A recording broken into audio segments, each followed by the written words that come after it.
Hi everyone, it's tea time. Let's sit this tea. I have a little parable or riddle, if you want to call it, for you. And by the end, I would like you guys to share your comments. And at the end of this tea, I am going to give you the answer. But I hope you'll be able to guess the answer before I share what the answer is. So, one Appa was talking to his grandson. And while talking to his grandson, he said, "Son, you know what? There's a battle going on between this person, and it's between two wolves. And one wolf is Wolf E, and one wolf is Wolf G." And the son thought about it for a while and say, "So Appa, who is winning this fight?" And Appa said, "Make a guess." So I'm saying to you, make a guess. Who do you think is winning the fight, Wolf E or Wolf G? Now let's get into this tea time.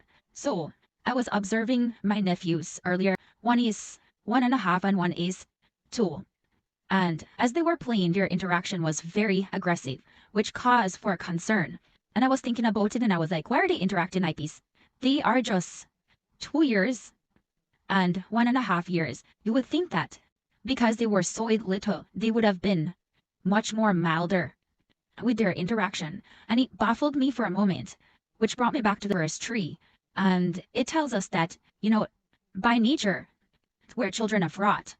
And yes, we are all born in sin and shapen in iniquity. And if you know I am not labeling the scripture, you will realize that the Bible tells us that, so I'm not labeling anyone. Oh, yeah, we are all born in sin because of the fall of man.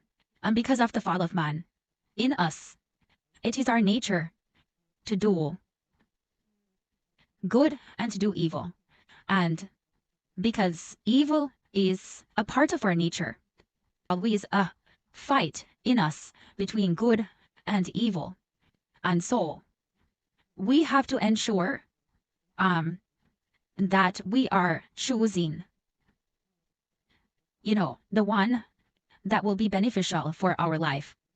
And so as I thought about these toddlers as they were interacting and I look at them and I see how they were playing, and I remembered the scripture, I realized that many of us will see, and they don't know good or evil. That's number one. Now, us our natures, big, small, whoever you are, we're all born in sin. And so these two elements are in us.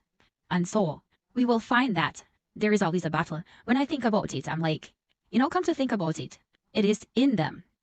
And this thing that is in them, it's not that they are choosing sometimes to be subtle or to be aggressive, but because there's a battle going on inside of them. And being so little, they're unable to decide which one it is that they should hold as their actual personality. They're exploring all these avenues and these things. And yes, 100%, because they are unable to express themselves, they use the pushing and the pulling and all of those other things. Yes, I understand that that is a part of their developmental process.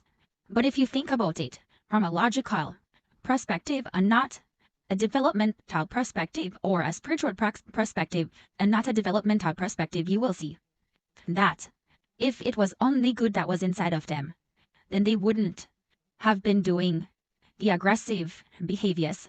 Now, many people will call me out on this one, but if it was only good that was inside of them and there wasn't this battle, they would have choose all the subtle attitude. And so what does that mean for us as adults seeing these reactions? It is for us to direct them to the good that they are supposed to choose.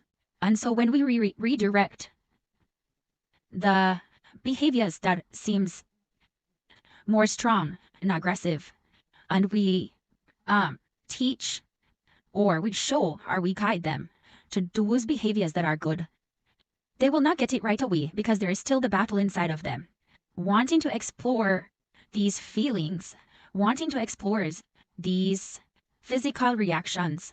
But once you guide them and show them and explain to them, that this is good and this is not, eventually they will understand that there is good and there is evil. Because while they are interacting without the knowledge of good and evil, whatever it is that they are doing is pure and seems pure to them because they know not good and evil. Or once we explain to them what is good and what is evil, they will eventually get it. And if it is their choice, because they still have freedom of choice, they will choose that which is good. And the Bible tells us, train up a child in the way he should go, and when he's old, he will not depart from it. Which simply means that when you show them the good, even if when they get older, they choose the thing that is bad, the thing that is evil, they would have known that this thing is wrong, but this is my choice. And so, let's go back to Appa and his grandson. Appa said there are two wolves inside of us. One is E, which is one is evil. It possesses anger, envy, jealousy, sorrow, regret, greed, arrogance, self-pity, guilt, resentment, inferiority, lies, pride, falsehood, superiority, and ego. That's wolf number 1.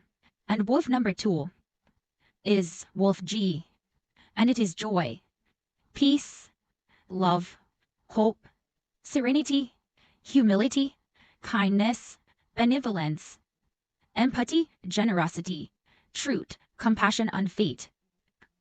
That's wolf number 2, wolf good. So there are two wolves inside of all of us. One is good, one is evil. So Appa then said to the son, again, so which one do you think is going to win? So I leave this with you. Which one do you think is going to win? I'll come back in the next tea time and I will tell you which one wins. But I will also look at your answers to see which one is good. What do you think about the toddlers? You think this scenario about the two wolves inside of us, do you think it applies to them? If not, tell me why. Thank you for joining in this little tea. Have yourselves a lovely morning, evening, afternoon, night. Whatever time you're tuning in, don't forget to